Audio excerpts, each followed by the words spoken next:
அனைவருக்கும் வணக்கம். நான் உங்கள் முருகானந்தம், பெஸ்ட் அகாடமி பட்டுக்கோட்டையிலிருந்து. இன்று நம்ம இந்த வீடியோவில் குப்தர்கள் மற்றும் சிந்து சமவெளி நாகரிகம், இதில் முக்கியமான ஆண்டுகள் மற்றும் சிந்து சமவெளி நாகரிகத்தின் முக்கியமான ஆராய்ச்சியாளர்கள், இவர்களை பற்றி நம்ம பார்க்கலாம். ஸோ இது போன்ற வீடியோக்கள் உங்களுக்கு தேவைன்னு நினச்சிங்கன்னா நம்ம பெஸ்ட் ஐஏஎஸ் அகாடமி பட்டுக்கோட்டை அப்படிங்கிற யூடியூப் சேனலை நீங்கள் சப்ஸ்கிரைப் பண்ணி வச்சுட்டு பெல் ஐக்கானை கிளிக் பண்ணி ஆள் கொடுத்து வச்சுக்கோங்க. இப்போ நம்ம வீடியோக்குள்ளே போகலாம். ஸோ குப்தர்கள், குப்த வம்சத்தின் முதல் அரசர் ஸ்ரீகுப்தர். இவருடைய ஆட்சி காலம் கிபி 240 கிபி 280 வரை.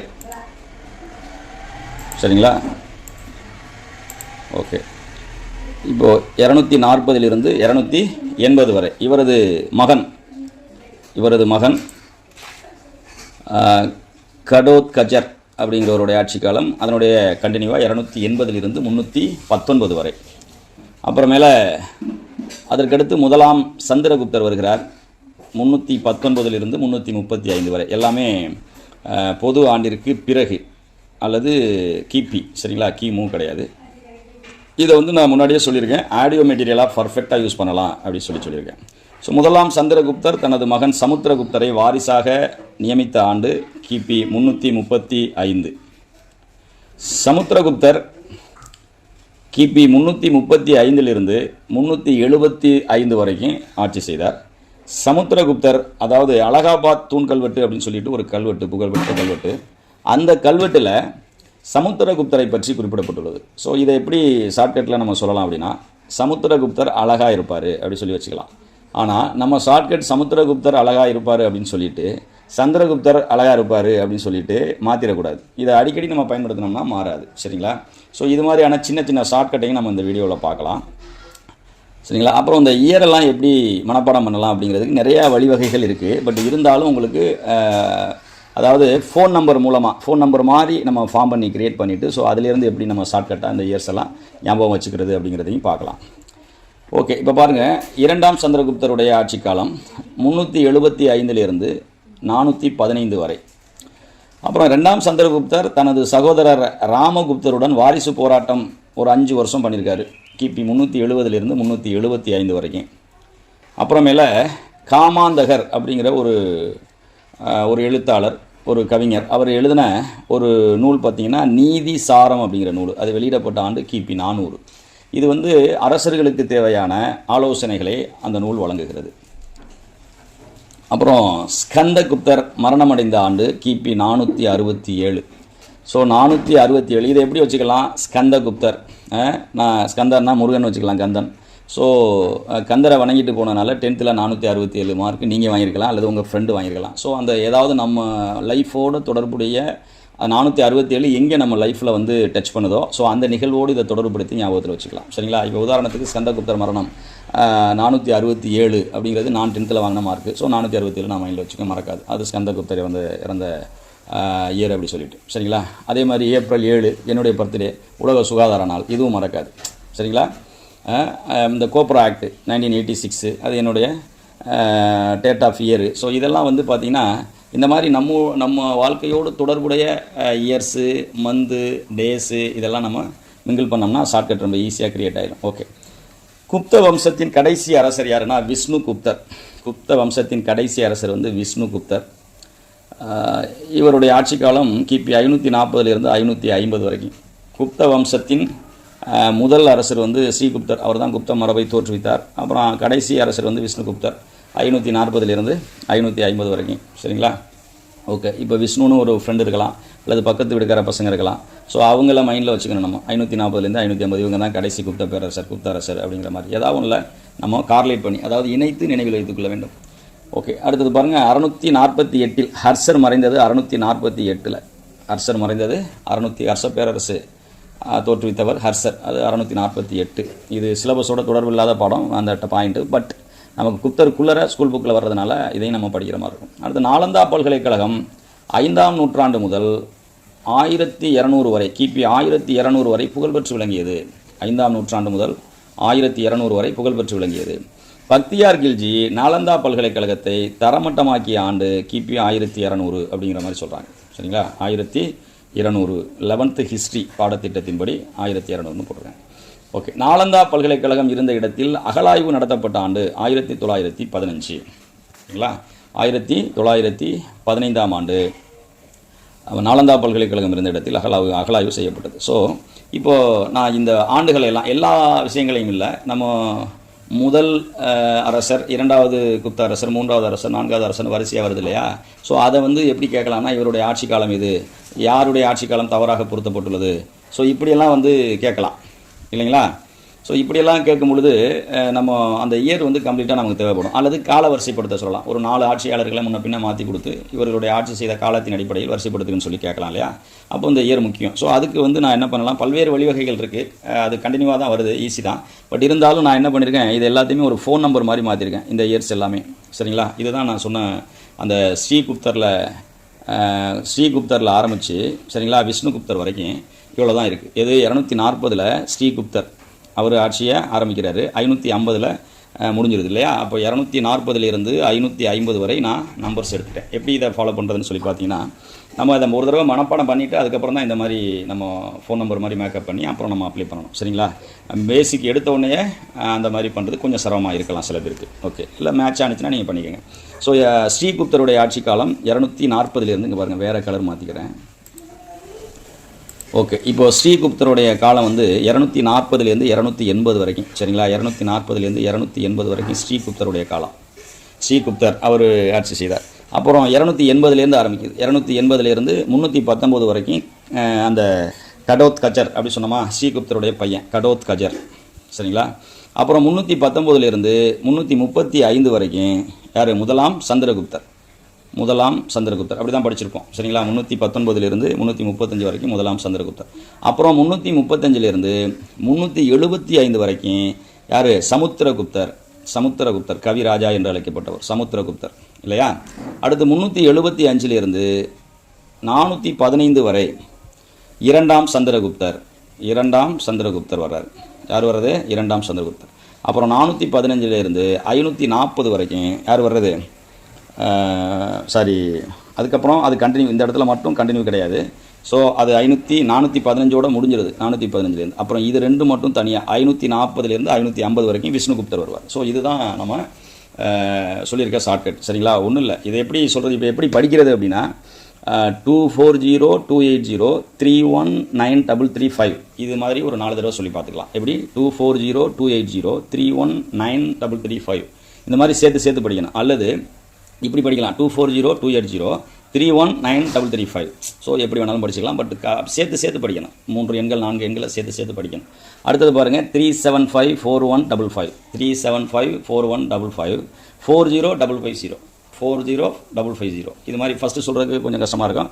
அடுத்து ஒரு 10 தடவை சொல்லி பார்த்துட்டிங்கன்னா ஈஸியாக வந்துடும். அல்லது 375 3754155 3754155 40550 ஸோ அதை ஃபாலோ பண்ணிக்கலாம்.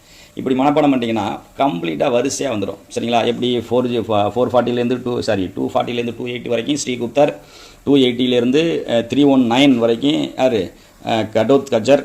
சரிங்களா, அப்புறமேல 319 335 வரைக்கும் முதலாம் சந்திரகுப்தர் வந்துடுவார்.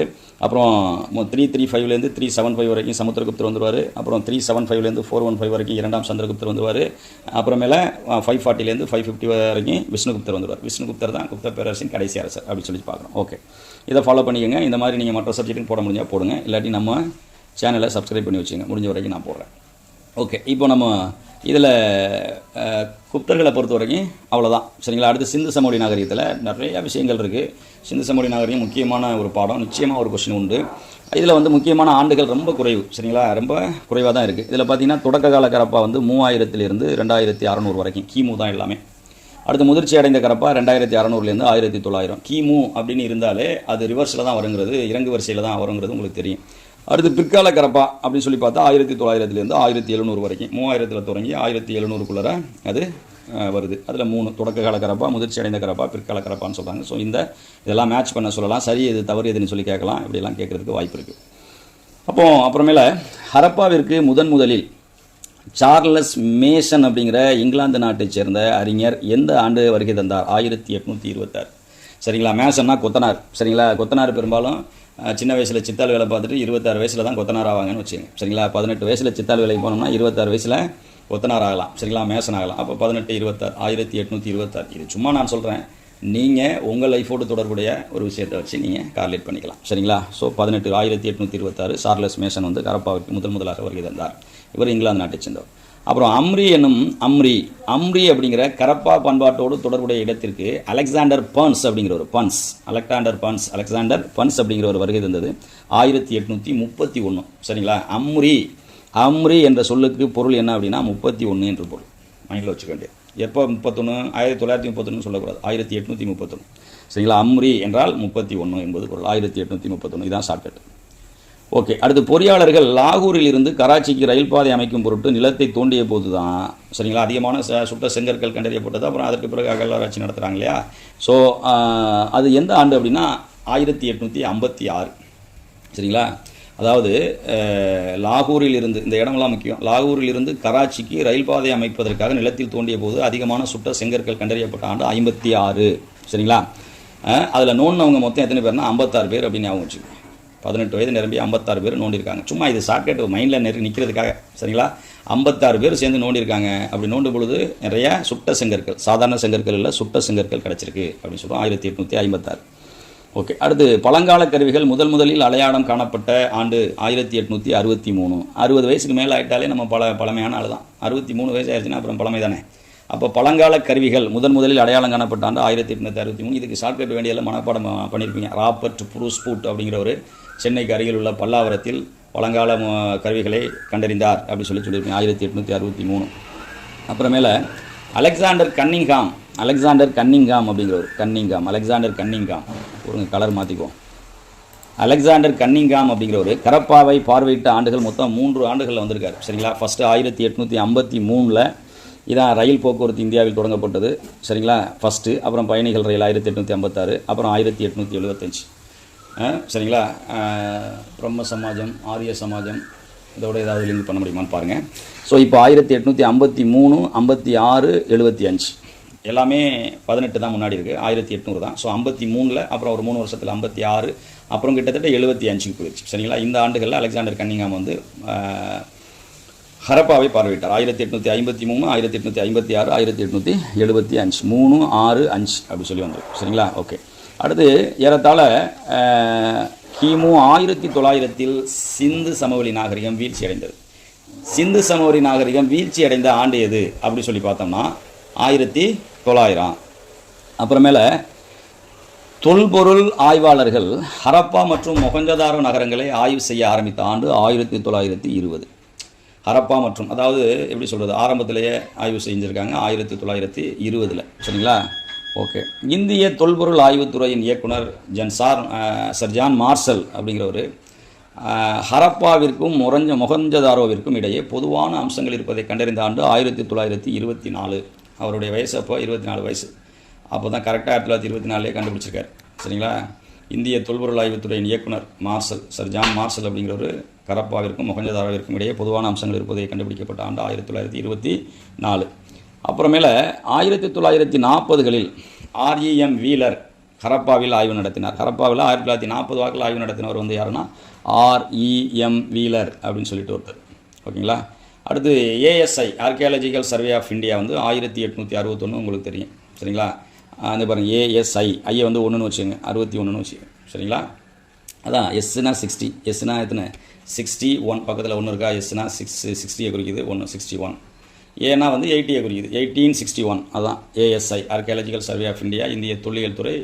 இது வந்து யாருடைய தலைமையில் உருவாக்கப்பட்டது அப்படின்னா அலெக்சாண்டர் கன்னிங்காம். இவர் ஒரு சர்வேயர், நில அளவை உதவி. சரிங்களா. நில அளவையாளர். ஓகே. 1861 ஈஸியாக வச்சுக்கலாம். ரைட். அடுத்து, சிந்து சமவெளி நாகரிகத்தின் ஆராய்ச்சியாளர்கள் சொல்லும்போது அடிக்கடி கொஸ்டின் கேட்டுக்கிட்டே இருக்காங்க. அந்த வகையில் பார்த்தோம்னா ஹரப்பா பகுதியின் பழமையை முதலில் ஆய்வு செய்தவர் யாருன்னா ஹிரானந்த் சாஸ்திரி. இதை பாருங்களேன், முதலில் ஹரப்பாவை ஆய்வு செய்தவர் அப்படி சொன்னால் முதல்ல கோயிலுக்கு முன்னாடி போனால் நந்தி தான் இருக்கும். அதான் ஹிரானந்த் சாஸ்திரி. நந்துனா ஹிரானந்த், நந்தினா நந்துன்னு வச்சுங்க. ஸோ அப்போது ஹரப்பாவின் பழமையை முதலில் ஆய்வு செய்தவர் ஹிரானந்த் சாஸ்திரி. அப்புறமேல மொஹஞ்சதாரோ பகுதியில் ஆரம்ப காலத்தில் ஆய்வு செய்தவர் நம்ம இந்த டிஆர்னு சொல்லுவீங்களா, டி ராஜேந்தர்னு ஒருத்தர் இருக்கார். அந்த டி ராஜேந்தர் என்ன பண்ணுவார் அப்படின்னா ஆரம்ப காலத்தில் ரொம்ப சூப்பர் ஹிட் படங்களை கொடுத்தவர். அவர் டி ராஜேந்திரன் கிடையாது, டிஆர் பண்டார்கர் அப்படிங்கிறத மைண்டில் வச்சுக்கணும், சரிங்களா? அப்போது டிஆர் பண்டார்கர் அப்படிங்கிறவர் தான் ஆரம்ப கால ஆய்வு செய்தவர். இதை மொஹஞ்சதாரோ பகுதியை ஆரம்ப காலத்தில் ஆய்வு செய்தவர், சரிங்களா? அந்த நந்துங்கிறவர் ஹரப்பா பகுதியின் பழமையை முதலில் ஆய்வு செய்தவர், சரிங்களா? ரைட். இது டிஆரோட, அதாவது டி ராஜேந்திரனோட நீங்கள் மிங்கிள் பண்ணிக்கலாம். அப்புறமேல எம்எஸ் வாட்ஸ் என்றால், வாட் என்றால் என்ன? திறனின் அலகு, பவருடைய யூனிட் தான் வாட் அப்படிங்கிறது. ஹரப்பா மற்றும் மொஹஞ்சதாரோ அகழாய்வில் முக்கிய பங்களிப்பு யார்? MS watts. ஹரப்பா மற்றும் மொஹஞ்சதாரோட அகழாய்வு நடக்குது, ஒரு வேலை நடக்கணும் அப்படின்னா இங்கே பவர் வேணும். பவருடைய அந்த யூனிட் தான் என்னது? வாட்ஸு. ஸோ ஹரப்பா மற்றும் மொஹஞ்சதாரோவின் அகழாய்வின் முக்கிய பங்களிப்பு என்னங்க? எம்எஸ் வாட்ஸ் அப்படிங்கிற ஒரு அறிஞர், சரிங்களா? வாட்ஸ் மைண்டில் வச்சுங்க. அடுத்து கேஎன் தீட்சித். இவர் சிந்து சமவெளி தொடர்பான அகழாய்வுகளை முன்னெடுத்தவர். எப்பொழுதுமே அந்த காலத்துலலாம் அந்த தீப்பந்தம் இருக்கு இல்லையா, அந்த பந்தத்தை எடுத்துக்கிட்டு தான் முன்னாடி போவாங்க, வெளிச்சம் தெரியாது, சரிங்களா? முன்னாடி ஒரு மின்சாரம் இல்லாத காலத்தில். அப்போது சிந்து சமவெளி தொடர்பான அகழாய்வுகளை முன்னெடுத்தவர், முன்னாடி தீப்பந்தத்தை கொண்டு போகிறார், அதான் கேஎன் தீட்சித் அப்படின்னு சும்மா ஜஸ்ட் நீங்கள் வேறு ஏதாவது கோடு போட்டு கூட ஞாபகம் வச்சுக்கலாம். அப்புறம் ஐராவதம் மகாதேவன், இவர் அந்த சிந்து எழுத்து முறை குறித்து ஆய்வுகள் செய்தவர். இந்த ஐராதேவன் மகாதேவனும் இந்த அஸ்கோ பர்போலாவும், இவர் ஒரு மேலை நாட்டு அறிஞர், சரிங்களா? இவரும் அந்த சிந்து எழுத்தை வாசிக்க முயன்ற உலக புகழ்பெற்ற ஆய்வாளர் அப்படி சொல்கிறாங்க. இந்த இராதேவன், அதாவது இராவதம் போட்டிருக்கேன், பட் ஐராவதம் மகாதேவனும் அஸ்கோ பர்போலாவும் சிந்து எழுத்து முறையை ஆய்வு செய்தவர்கள். அப்போது இதை எப்படி பண்ணலாம் அப்படின்னா, அங்கே பாருங்கள், மகாபார் அப்படின்னு போடலாம், ஷார்ட்கட்டு. மகாபார் எதை பார்த்தாங்க? சிந்துவெளி எழுத்தை ஆய்வு செய்தவர்கள். மகானா யார்? மகாதேவன். பார்னா யார்? பர்போலா, சரிங்களா? ஸோ எழுத்து மகாபார் எழுத்து அப்படின்னு நீங்கள் வச்சுக்கலாம். அடுத்து அஸ்கோ பர்போலோ நான் சொல்லிட்டேன். அடுத்து ஜொனாதன் மார்க் கெனோயர் அப்படின்னு ஒருத்தர், இவர் சிந்து சமவெளி நாகரிகம் குறித்து நவீன ஆய்வுகளை மேற்கொண்டவர். இதில் நல்லா கவனிங்க, ஒரு 50 வருஷத்துக்கு முன்னாடி படித்தவங்களுக்கெல்லாம் மார்க்கெல்லாம் அதிகமாக போட்டுக்க மாட்டாங்க, நீ பாஸ் ஃபெயில் அவ்வளோதான். இப்போ தான் நவீனமாக படிக்கிறவங்களுக்கு தான் மார்க் அடிப்படையாக வச்சு எல்லாமே நிர்ணயிக்கிறாங்க. அதனால் இந்த ஜொனாதன் மார்க் அப்படிங்கிறவர் தான், சரிங்களா? இங்கே மார்க்ன்றது பாருங்க, அது நவீன ஆய்வுகளை மேற்கொண்டவர். சிந்து சமவெளி நாகரிகம் குறித்து நவீன ஆய்வுகளை மேற்கொண்டவர், நவீனமாக மார்க் யூஸ் பண்ணுறாங்க. அதனால் மார்க்குங்கிறத மைண்டில் வச்சுங்க. அதோட சேர்த்து ஜொனாதன் மார்க் கொனேயர் அப்படிங்கிறதையும் மைண்டில் வச்சு, கெனோயர் அப்படிங்கிறது.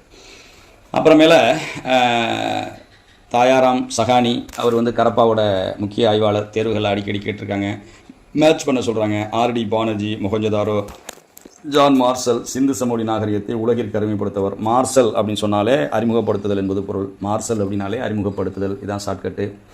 அடுத்து எஸ்ஆர் ராவ் இங்கே சிந்து சமவெளியை ஆய்வு செய்வதற்காக லோலோன்னு அலைஞ்சார், அதான் லோத்தல், குஜராத்தில் உள்ள கடற்கரை நகரம், அதான் எஸ்ஆர் ராவ். லோத்தல் அப்படின்னாலே ராவ், சரிங்களா? ஆமாம். அப்புறமேல ஆர்எஸ் பிஸ்ட், தோலாவீரா, சரிங்களா? தோலாவீரா. இப்போ பீஸ்ட்னு ஒரு படம் வந்திருக்கு இல்லையா, அந்த படத்தை தோழர்களோட போய் பார்க்குறோம் இல்லையா. ஸோ அப்போ ஆர்எஸ் பீஸ்ட் அப்படிங்கிறவர் தோலாவீரா அப்படிங்கிற இடத்த ஆய்வு செஞ்சவர். ஸோ பீஸ்ட் படத்தை தோழர்களோட போய் பார்ப்போம். ஸோ அந்த மாதிரி மைண்டில் வச்சுக்கலாம், சரிங்களா? இது மாதிரி உங்களுடைய முயற்சியில், சொந்த முயற்சியில் மனப்பாடம் செய்கிறதுக்கு கஷ்டமாக இருக்கக்கூடிய விஷயங்களை மட்டும்தான் நீங்கள் ஷார்ட்கட் போடணும். இல்லைன்னா நம்ம படிக்க வேண்டிய பாடங்கள் பகுதிகள்லாம் நிறையா இருக்குது, எல்லாத்துக்கும் ஷார்ட்கட் போட்டிங்கன்னா வாய்ப்பு இருக்காது, சரிங்களா? ஸோ இது போன்ற வீடியோக்கள் உங்களுக்கு வேணும்னு நினச்சிங்கன்னா நம்மளுடைய பெஸ்ட் ஐஏஎஸ் அகாடமி பட்டுக்கோட்டை அப்படிங்கிற யூடியூப் சேனலை சப்ஸ்கிரைப் பண்ணுங்கள், பெல் ஐக்கனை கிளிக் பண்ணி ஆள் கொடுத்து வச்சுருங்க. வீடியோ பிடிச்சிருந்துச்சுன்னா லைக் பண்ணுங்கள், ஷேர் பண்ணுங்கள், கமெண்ட் பண்ணுங்கள், சப்ஸ்கிரைப் பண்ண மறந்துடாதீங்க. Thanks to all.